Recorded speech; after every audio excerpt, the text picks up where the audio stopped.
Welcome to AfriFreedom Channel, your go-to destination for in-depth analysis on African politics, global affairs, and economic insights that truly matter.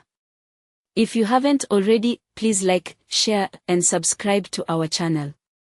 Your support helps us grow and continue delivering relevant and urgent updates like this one. We also encourage you to engage with us in the comment section below. What do you think about today's topic? Do you support or oppose the current trajectory of decisions being made both at home and abroad? Let's foster a space for respectful, informed conversations. Disclaimer: the content presented in this video is for informational and analytical purposes only. The opinions expressed do not constitute financial or political advice. Always verify any political or economic decision with multiple credible sources before forming conclusions or taking action. President Bola Ahmed Tinubu has formally requested Senate approval for a staggering external borrowing plan totaling over $21.5 billion, €2.1 billion, and 15 billion Japanese yen, alongside a €65 million grant. So, distinguished colleagues, I'll take this again.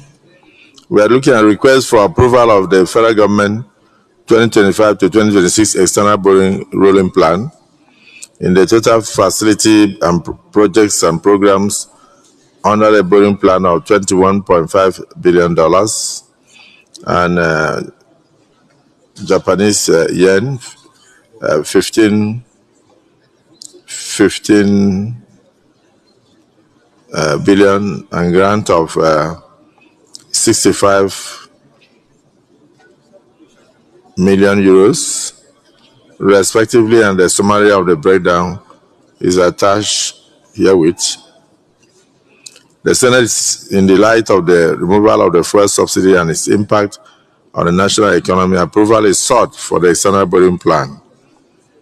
I want to emphasize that the projects and programs included in the borrowing plan were selected based on thorough technical and economic evaluations, as well as their anticipated contributions to the socio-economic development of the country.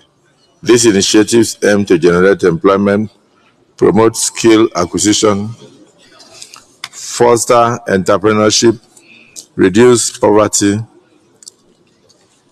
and enhance food security, all of which will improve the livelihoods of the average Nigerian. The majority of these projects and programs will be implemented across all the 36 states of the Federation and the Federal Capital Territory.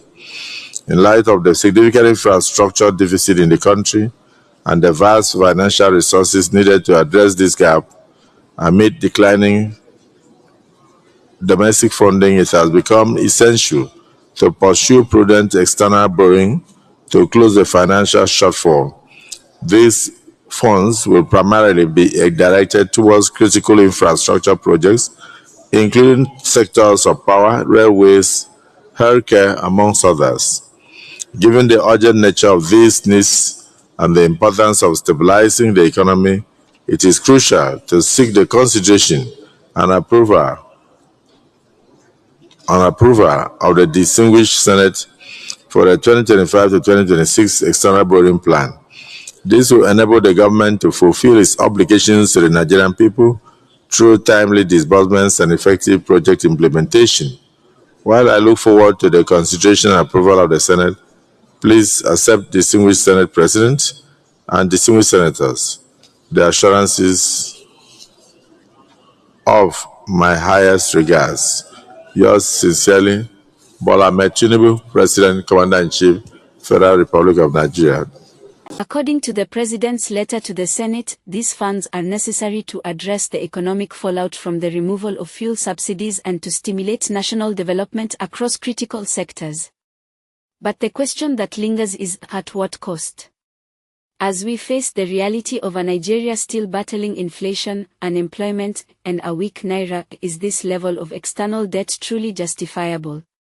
Or are we walking down a familiar path of dependency and fiscal instability masked as development? Can a country borrow its way out of poverty, or only deeper into it? What happens when the repayment date arrives and our revenues are still stagnant? Drop your thoughts respectfully in the comment section. President Tinubu asserts that the initiative is designed to generate employment, promote skill acquisition, reduce poverty, encourage entrepreneurship, and enhance food security. These are admirable goals every Nigerian longs to see fulfilled. But haven't we had this before? Massive borrowing with little visible development on the ground. Where is the impact of previous loans? Why have unemployment and poverty continued to rise despite years of billion-dollar projects? If these funds are truly meant for the people, then the people must ask, where is the transparency? Where is the accountability? Who will monitor the execution of these programs in all 36 states and the FCT? Will this be another cycle of inflated contracts, abandoned projects, and shifting blame? Or can Nigeria finally break the cycle? We'd love to hear from you. What projects should take absolute priority in your state or region? Tinubu further argued that the borrowing is critical in light of Nigeria's infrastructure deficit. From healthcare to railways, power supply to housing, there's no doubt our infrastructure is struggling. The president sees these loans as a means to bridge the gap and jumpstart economic revival.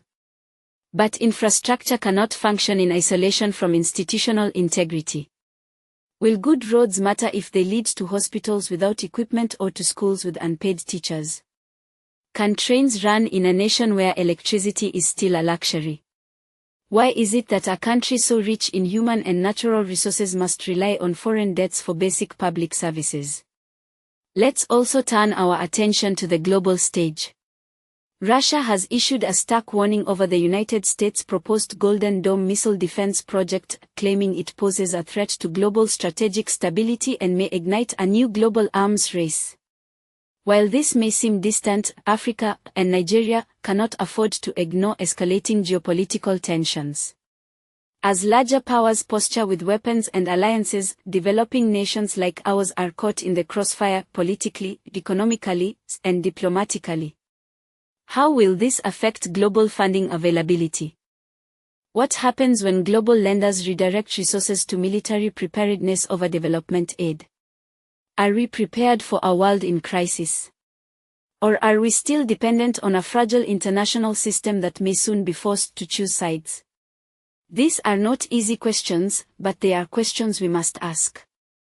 Every Nigerian, every African, must wake up to the weight of these decisions made in faraway boardrooms, Senate chambers, and foreign embassies that directly shape the destiny of our children. This moment calls for reflection. It calls for vigilance. It calls for participation. Will we sit back and watch history repeat itself, or will we demand a new era of responsible governance, genuine development, and citizen empowerment? Let us know what you think in the comment section. We read every single comment and value your perspective. Don't forget to like, share, and subscribe to AfriFreedom Channel for more bold, honest, and thought-provoking content. Together, we will uncover the truth and build a better Africa. Until next time, stay informed, stay engaged, and stay free.